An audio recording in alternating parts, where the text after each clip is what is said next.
GeM TV நேயர்களுக்கு பத்மா மாமியின் அன்பு வணக்கங்கள். மீண்டும் உங்கள் அனைவரையும் பாட்டி வைத்தியத்தில் சந்திப்பதில் மிக்க மகிழ்ச்சி. இன்றைக்கி நெஞ்சு சளி அப்படிங்கிறது ஒன்று இருக்குது. அதாவது இந்த மார்பகத்தில் மட்டும்தான் சளி இருக்குங்கிறது இல்லை. நெஞ்சுங்கிறது இந்த இடத்துலேருந்து இந்த குழியிலேருந்து இதுக்கு கீழே வரைக்கும் சளி இருக்கும். அதாவது இவங்களுக்கு என்ன ஆகும்னா அந்த குறு சத்தம் கேட்காது. ஆனால் பேச முடியாது. தண்ணி குடித்தா கூட ஒரு மாதிரி நிதானமாக மெதுவாக தான் குடிக்க வேண்டியிருக்கும். அதுவும் பச்சை தண்ணிலாம் சாப்பிடவே முடியாது. வெந்நீர் தண்ணி தான் சாப்பிட வேண்டியிருக்கும். அப்போ தான் தொண்டைக்கு இதமாக இருக்கிற மாதிரி இருக்கும். அப்படிலாம் இருக்கும். ஆனால் வெளியிலையும் வராது, உள்ளேயும் போகாது. ஒரு மாதிரி அடைச்சிண்டு பேசவே வராது. அப்படி மூச்சு விடுறதுக்கு முன்னால் அதை அடைக்கும். இந்த மாதிரிலாம் இருக்கும். ஆனால் மூக்கு வழியாகவும் வராது. என்ன தான் புஸ்குன்னு நம்ம இஸ்குன்னு செஞ்சு பார்த்தா கூட வராது. அதே போல் தொண்டை வழியாக வருங்கிறதுக்காக காரி காரி காரி கமரி தொண்டை தான் புண்ணாகுமே தவிர அந்த சளி வெளியில் வராது.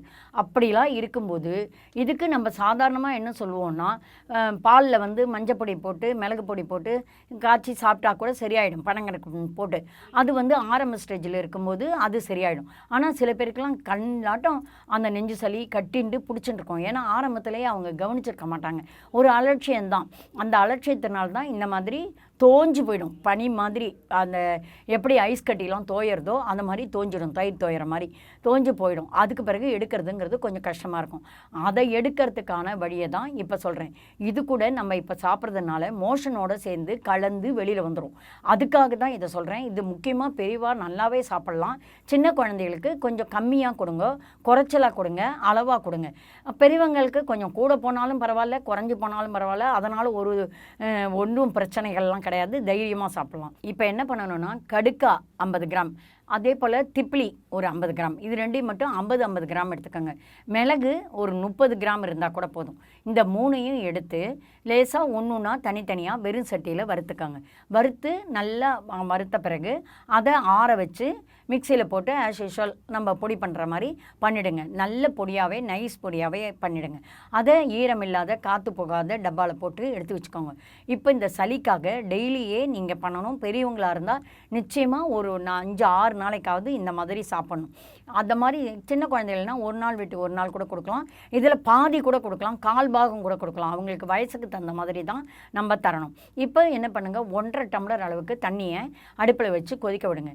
காலம்பரை அதுவும் இது வெறும் வயிற்றில் குடிக்க முடிஞ்சால் ரொம்ப நல்லது.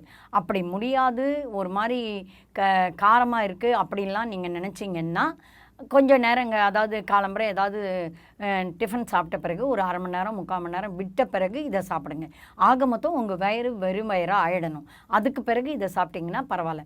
இப்போ இந்த நல்ல ஒரு 1.5 டம்ளர் அளவு தண்ணியை எடுத்து அதை நல்லா கொதிக்க விடுறீங்க இல்லையா, அது கொதிக்கும்போது இந்த பொடியிலேருந்து ஒரு 3/4 ஸ்பூன் பொடியை எடுத்து அதில் போடுங்க. போட்டு அதுவும் இதுமா சேர்ந்து கொதிக்கட்டும். அப்போ சிம்மிலையும் வச்சுருங்க. கொஞ்சம் நிதானமாக அது கொதித்து வரட்டும். அதுக்கு பிறகு வேணும்னா உங்களுக்கு கிடைக்கும்னா துளசியும் அந்த ஓமவல்லி அப்படின்னு சொல்கிறோம் இல்லையா, அந்த இலையும் ஒன்று போட்டுக்கலாம். அப்படி எதுவுமே இது ரெண்டும் கிடைக்கலன்னா வெத்தலையை கூட ஒரே ஒரு வெத்தலையை 4 கிழிச்சு அதில் போட்டுக்கலாம். அதே போல் ஒரு சிட்டிகை மஞ்சப்பொடியும் போட்டுக்கலாம். ஏன்னா புண்ணு வந்தாலும் ஆற்றிடுங்கிறதுக்காக தான் அந்த மஞ்சப்பொடியை போட்டுக்கிறது. அந்த மாதிரி துளி சிட்டிகை மஞ்சப்பொடியும் போட்டுட்டு சிட்டிகை உப்பையும் போட்டு எல்லாத்தையும் ஒன்றா சேர்த்து கொதிக்க விட்டுருங்க. இது ஒரு கஷாயம்னு சொல்லுவோம். இந்த கஷாயத்தை நல்லா அதாவது ஒரு 5 நிமிஷம் 10 நிமிஷம் கொதிச்சாலே அது வந்து 3/4 பங்காக குறைஞ்சிடும். அதுக்கு பிறகு அதை ஆற வச்சு கையால் ஒரு தரம் நல்லா நசுக்கி இது பண்ணி கசக்கி விட்டுட்டு அதுக்கு பிறகு அதை வடிகட்டி எடுத்துக்கோங்க. இந்த வடிகட்டி எடுத்ததை நான் சொன்ன மாதிரி வெறும் வயிற்றில் குடிச்சிடுங்க. அப்படி உங்களுக்கு வெறும் வயிற்றில் குடிக்க இஷ்டம் இல்லாதவங்களாக இருந்தால் மட்டுமே காலையில் டிஃபன் ஏதாவது சாப்பிட்டுட்டிங்கன்னா அதுக்கு பிறகு 1/2 மணி நேரம் 1 மணி நேரம் கழித்து உங்களுக்கு வெறும் வயிறாயிடும். அந்த நேரத்தில் இதை குடிங்க. அப்படி குடிக்கும் போதும் நெஞ்சில் அந்த சளியெல்லாம் அப்படியே போய் அந்த சளிக்கிட்டெல்லாம் அது போய் அதெல்லாம் லிக்விட் பண்ணி அதெல்லாம், ஏன்னா மிளகு இருக்குது பாருங்கள், அது அவ்வளோ நல்லது. திப்பிலி அதோட நல்லது. அதனால் இதெல்லாம் ஒன்று சேர்ந்து அதை ஒரு வைத்தியம்தான் இது. அத்தனையும் அதோட போராடி அந்த சளியோட அத்தனையும் கரைச்சிடும்.